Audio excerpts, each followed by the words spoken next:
झुमका झुलनिया भोले दे दिया झुमका झुलनिया भोले दे दिया दिल न कवन सवत के दिया झुमका झुलनिया भोले दे दिया दिल न कवन बेलना के मार यार कलिहा मारो के पतिया याद कलिहा दिल न कवन सौ दिन के झुमका झुलनिया बोले दे दिहा दिल न कवन सौ दिन कहे के बता एगो गाना ये पर तोरे खातिर खूब वायरल भरे में से समस्तीपुर भी गइले रहनी सा तोरे खातिर छारस जब बाल सैया लागत का माल सैया बगली से निकाल सैया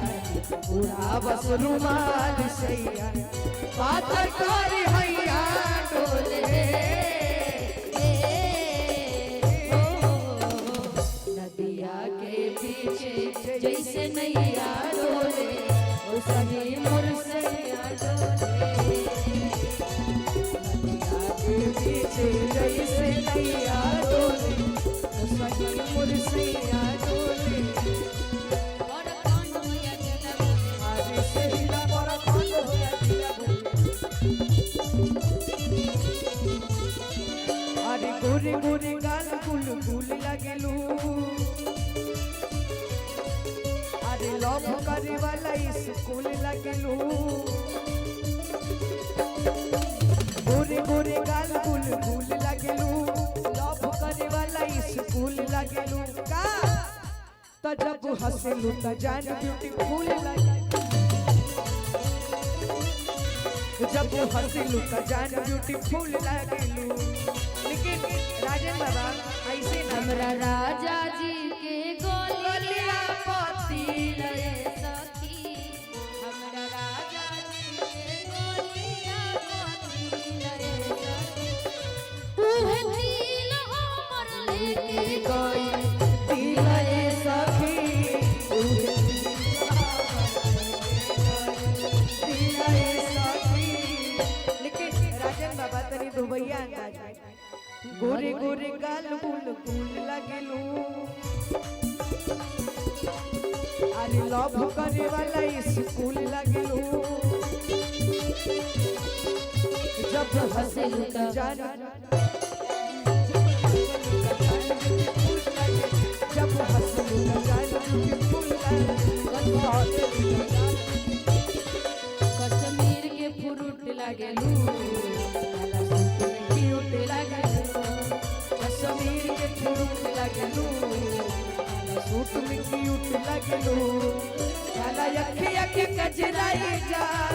काला काला दिल कुट लगेलू काला अखिया के कजराई जा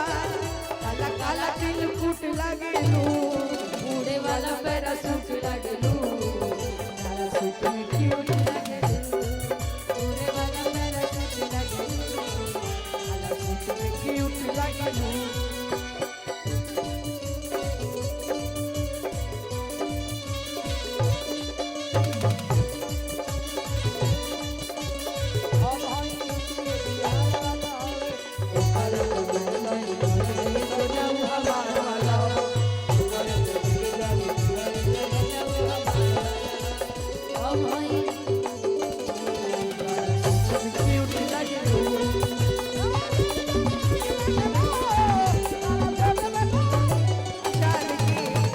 काला बिंदी वाला गाना गा दिए हैं लेकिन कहे थी दीदी आएंगे तो सुनाएंगे हम और चाचा जी डांस करेंगे मुखिया जी की फरमाइश है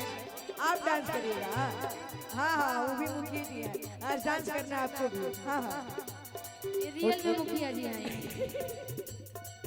जब घर से हाँ दोनों मुखिया जी देखिए मुखिया जी की फरमाइश मुखिया जी से है कि मुखिया जी जरा डांस करिए दोनों मुखिया जी लोग साथ में डांस करिए ओ जब घर से तू बहरी जइहाए जा जरूर काला बिटिया